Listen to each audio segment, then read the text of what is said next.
Thanks for joining me. How are you? I'm doing very well now that we can hear each other.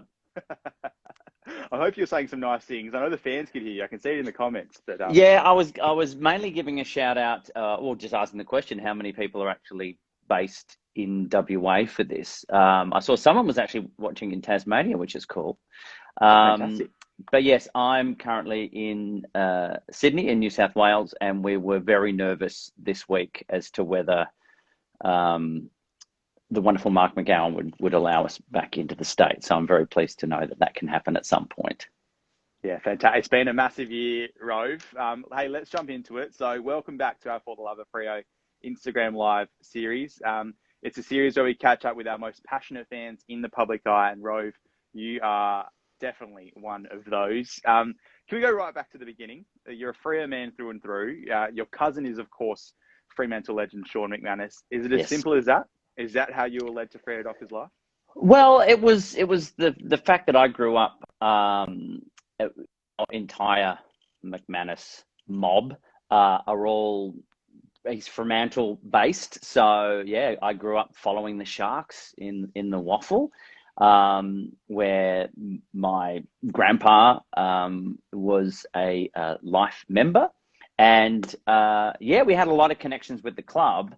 And, then we would, in fact, I would go around to Shaun's place. They just lived around the corner from us, and we would, The Winners, which was the ABC show that would show the VFL games to see what was happening over there until we were one full combined league.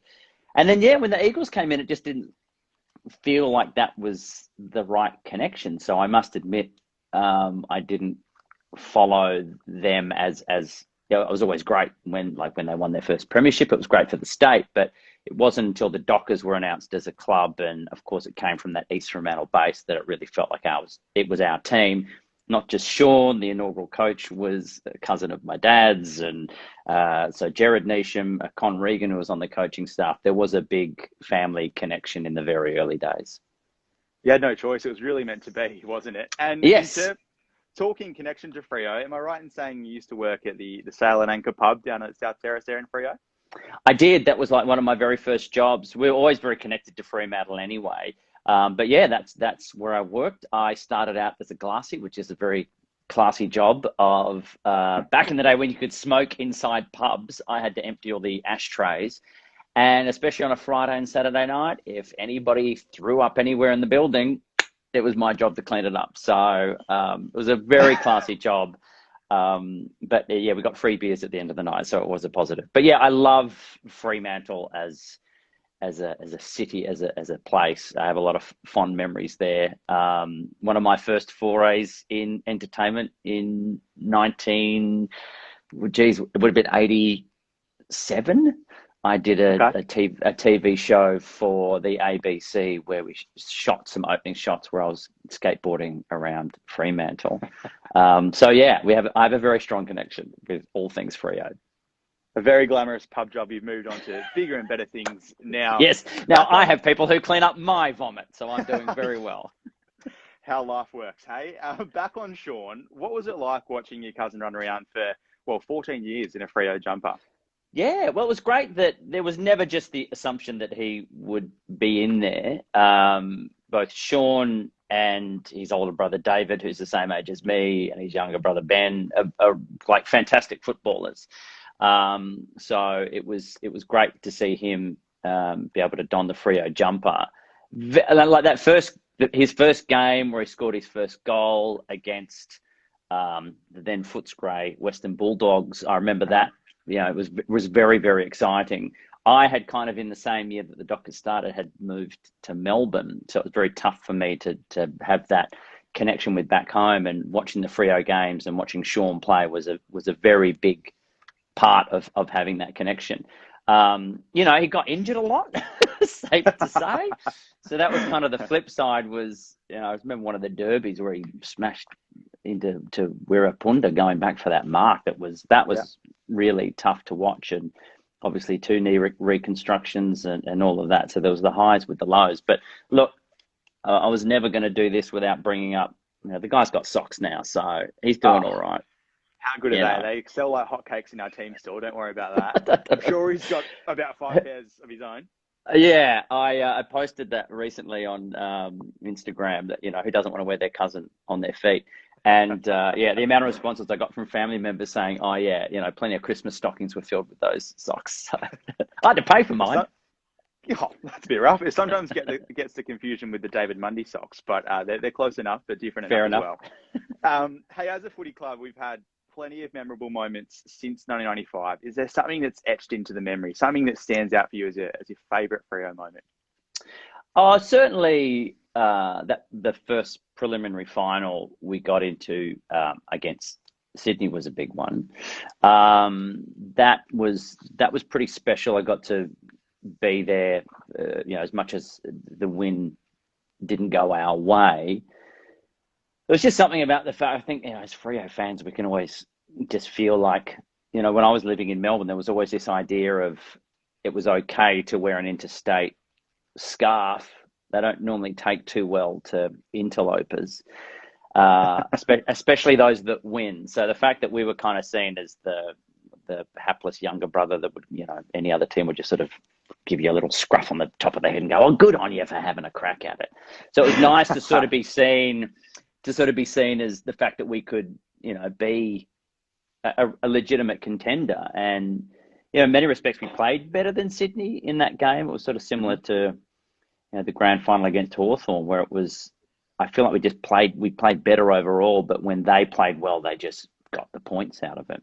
And I remember that was quite memorable, especially afterwards, Peter Bell making his concession speech basically at the afterwards. We were just having drinks, and he gave a beautiful speech, and then basically gave up the captaincy, which was, I don't think anyone saw coming. It was quite heartbreaking to be part of that, but also very special. And obviously, being part of a grand final contention was a very big deal as well. I can see Sonny Walters tuning in. He's just said hi, Rove. So be remiss of me not to ask. It's been a while. I look forward to, I think last time we crossed paths, we were with our families at Adventure World, and it was very hard to kind of sit and properly have a chat when the kids were all running around wanting to jump in all the pools. But yeah, good to have you on board. What do you think of the great Sun? He's a fantastic player for us. We're so lucky to have him. Yeah, and look, I think, I'm sure we'll get to it later anyway, but what has been so great this year is sort of seeing how our veterans and then our up and comers as well have kind of blended really well. I feel like we haven't maybe had that synchronicity in the past where our veteran players are sort of hanging on to help the new ones come through, but there's too much of a divide, and then we lose them to injury or retirement, and then our younger ones haven't quite come up with that level of experience to learn from. But it feels at the moment we've just got it right. It was a weird year, but I think it bodes well for 2021, especially, a weird year, a weird season with a new coach. And I think we showed a lot of promise this year. It was very exciting. Let's talk about this year. As you said, a very weird year. The young guns on our list, so exciting. The Caleb Sarongs, Andy Brayshaws, Adam Cherries of the world. It's, of course, AFL draft night tonight, so we're going to add even more to the list. Yes. Your thoughts as we head into 2021 and where you see we're at? Yeah, look, I think it's the first thing I want to comment on is the women's team, of course. I mean, that was, you want to talk about the highs and lows, and a big shout out to the Kicking Back podcast. But just listening to their last show and hearing Juddy talk about how they found out the season was over, that there would be no grand final, they weren't going to award a premiership, and just to think, for both our men's and women's teams, any premiership will take, and that could have been it. And it was yanked away from us was gut wrenching. And to hear them talk about it on the show was, you realise how impacting it was for them as a club. And for us this year, it was weird watching games with no crowd. It just felt like you were watching a training session. It was really bizarre.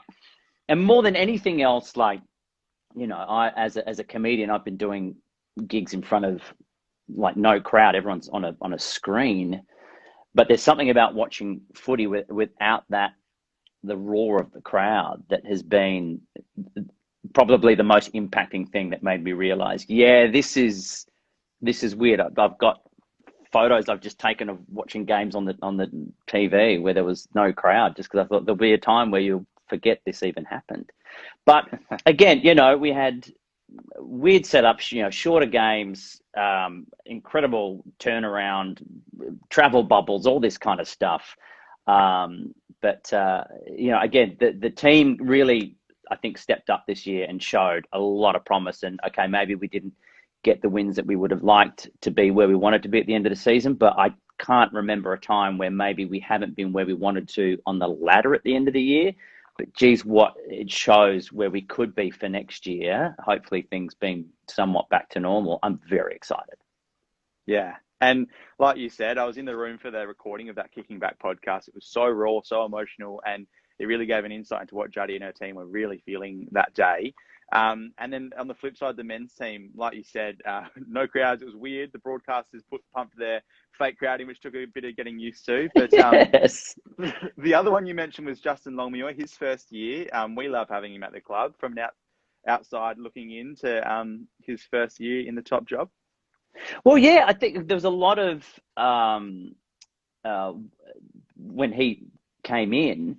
I think there was a lot of the Ross Lyon way of training that we held on to, because in the past we've had complete resets. I think after 2013 there was like a big reset in the way we played the game, which the players, you could see when they would get the ball, they were kind of confused as what to do. So I think it's really important that when a coach comes in, they're smart in how they utilize the players. I think we've always had a great list. It's just knowing what to do with them and where to put people. Like, as much as we love Fife being around the ball, just watching him sort of move to sort of a centre mid spot, especially after a hamstring injury, I think has me excited for where he could be in the future and his longevity in the game. So I think, J-Lo, and another big shout out to the Purple Rain and a podcast as well, who, as they like to call him, and I like calling him that now too, I think handled the boys really, really well. And for a first year under strange circumstances, I think when he can take the reins properly, I'm very excited to see where we'll go. I'm very glad you're getting around our podcast. It makes me very excited. Don't worry about that. That's the recent history. Let's go back a little bit further. I'm interested to know this. Aside from Shaun, who's your most favourite player to ever pull on the purple, and why? Well, I mean, I want to say someone like Ballas or Belly, because it just gives me hope that short asses can play for the AFL. But I think Matthew Pavlich is just such a legend of just the game. It's very rare that you have someone who is a captain of a team and truly epitomizes being a leader. His just fight, his determination, his heart, and just how he was embraced by, I feel, the league in general. It's almost like he was an ambassador for not only Fremantle but for the AFL in general. And just a nice guy, class act, an amazing player. I mean, his stats speak for themselves. And I reckon probably hung on a bit longer than he would have liked to, and probably his family would have liked him. But I'm glad he did when we needed him. And geez, wouldn't it have been great for him to take that grand final trophy? But even just being there for the grand final parade in Melbourne, for me, watching him hold the cup aloft as they do, the two captains get to hold that. I had been at a lot of grand finals and a lot of grand final parades, and it was a really strange feeling to be sitting there going, this is my club though. This is my club. And we, in many respects, people would have thought, no, we would never be here. But I was very excited for him that he got to be the guy to lead the team for that first grand final. Great segue, Rove. My next question was the 2013 Grand Final Parade. The Oh, game. geez, we're good at this. Now that we So can hear good. each other. The game. Oh, this chat would be very different if it was one-sided and I couldn't hear you. The game at the MCG on the last day in September. You were there for all of it. Someone on Twitter posted yesterday a picture of you at the Grand Final Parade. I'm sure plenty of Freo fans came up and did the same thing. What was it like getting around the Freo faithful in such a mass number and that whole week for you? What was it like? Well, I flew back from Los Angeles for it. I was watching the season unfold, and I used to, when I was living in the States, there was one obscure cable channel that played AFL games, but they only played a select few, and it was a week afterwards. So it was really only if you wanted to see some highlights, but otherwise I would chew up my broadband costs by streaming it through the AFL website, which at the time it was still a bit iffy as it was still new technology. But it was getting to the point, and I had to say to my wife, who by the way is a West Coast supporter, so it's always a point of contention for us, where I said, "Look, it's looking good. I don't want to jinx it, but the season's looking good, and if they get in, I'm going back. I've got to. This is history in the making for us as a club." So yeah, booked a ticket, managed to score some seats. I took my mum. It was very exciting, and to be part of just the build-up. I mean, the game again didn't go the way we would have liked. I across the board, I feel we played better, but the Hawks just had too good a run in just when it mattered. But just to be there for that build-up and that excitement with a bunch of other Freo fans, and we're all wearing our scarves and being there, and it's your team that's there on the day is phenomenal, and I hope we get to do it again.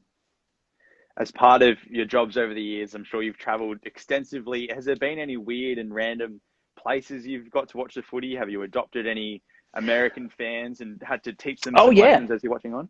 Oh, one of the greats was there was one sports bar in LA that realised there are a lot of Aussies living in LA, and so when the grand final was on, they would play it, and it was I would never otherwise go to this bar. It was in not a weird part of town, but it was like right in the heart of Beverly Hills, really, which is not really known for its nightlife. It's more shopping. And so, it was this great little dive bar. And then on this one particular night, you would have just a line down the street of Aussies trying to get in, and all these regulars who would be looking over their shoulder going, who are all these rowdy beer drinking ockers? But people would get into the game. They didn't really understand it very well and the rules. And the year that there was a tie was hilarious because all the Americans are sitting around going, right, now what happens? Thinking, we go into overtime like they would in an NFL game. And we're like, oh, no, we just all come back next week and do it again. It blew their minds. That's incredible. Rove, in the early 2000s, we were lucky enough to have you as our number one ticket holder for a few years there. Was it great to be involved with the club in that way? I also know that you tossed the coin at one game and possibly kicked a goal in your jeans. Is that all tied into that? Yeah. Oh, God. Well, I was never the one to have any sporting prowess in our family. So it was probably the only way I would be able to have any kind of involvement with the club. And honestly, it meant a lot to me, especially with the fact that I was living in Melbourne at the time, to be associated with the club. I was so proud of my connection with the club. So to be the number one ticket holder, and any chance I got, I would try to get back and host functions and attend games.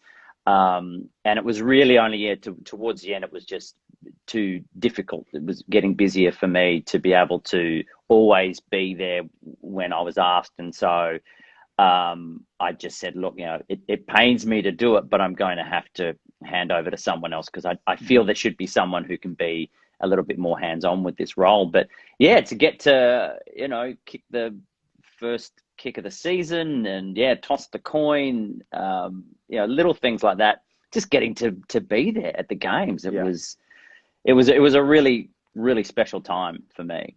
Definitely. Now you said that you had no sporting prowess, but I want to pull you up on that. I spoke to Shawnee Mac yesterday. This is what he had Sure. to say.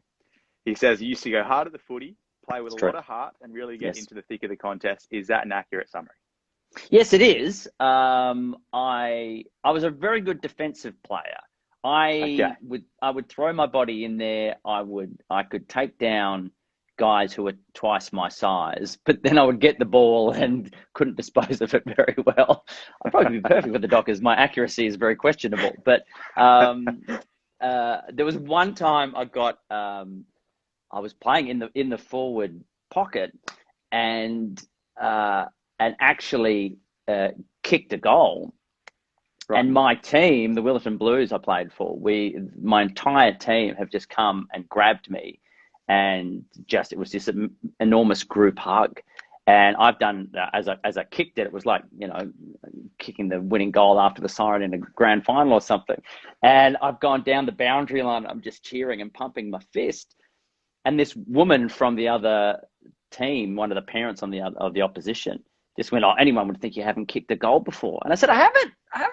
It was the greatest thing. It was just because I kicked one goal, and it was the greatest moment of my professional career. But yeah, I would definitely go in hard, even though I knew it wasn't always going to be to my advantage should I get the ball afterwards, or my team's advantage. Sean also told me you played for Willerton. You came up against Riverton one day, and they put you in the ruck against a 15-year-old bloke who was well over 6 foot. Was that a tough day at the office for you, or did that cement your spot in the ruck? No, it surprisingly did. I did well. I dislocated my finger, which is still a bit wonky to this day. That day, but the main thing I do remember is that day I got taken out because I was actually doing really well, and it was really frustrating them because I'm just a little nuggety guy. And I'm actually doing quite well.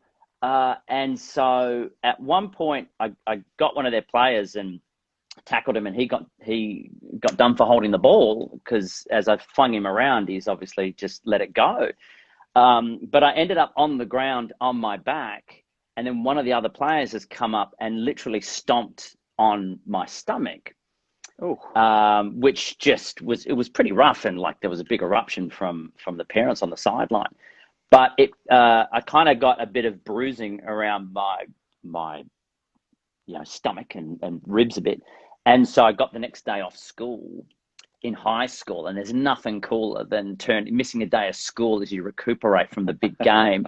And all the talk of what I'd done that weekend and how big a game I'd played. And this guy stomped on me and I've missed a day of school from this injury.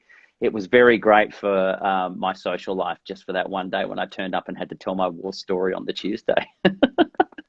That's fantastic. Rove, so sad.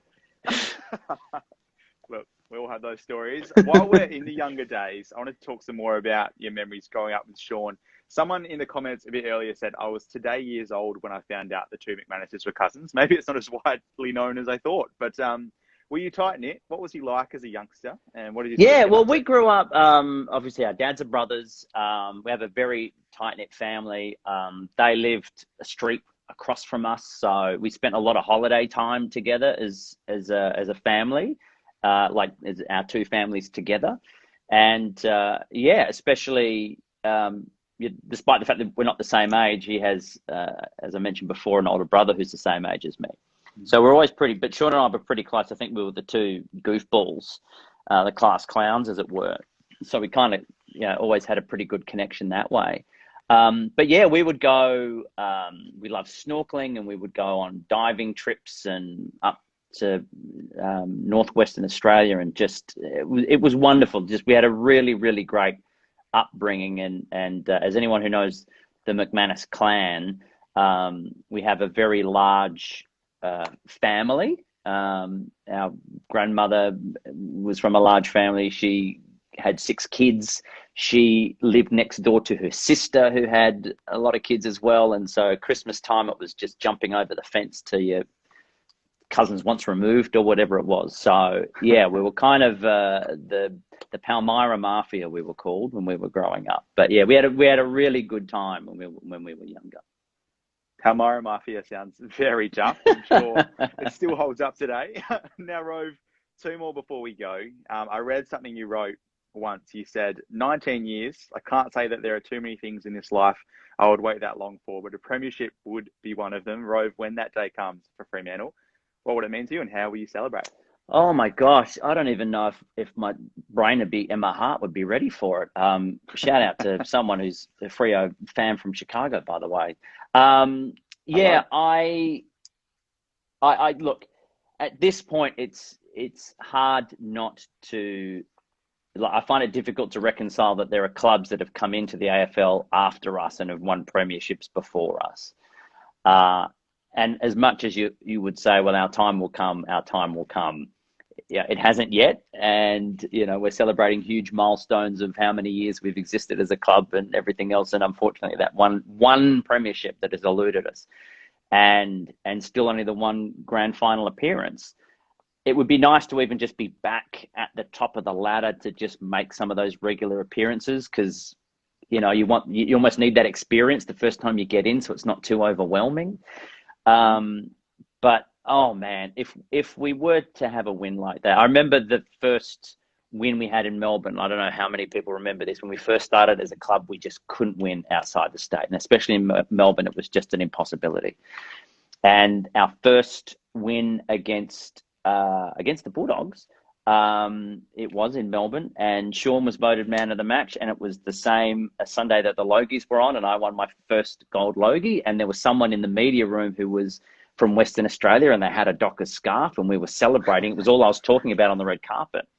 And I put the scarf on and had my photo taken with my Logies, and that was front page of the West, and back page was Shaun's photo from doing well on that game. And that was a very special moment. And the only thing that I reckon could supersede that is the idea of the Dockers taking home the cup one year. And what a blessed event it will be. I don't care where I am.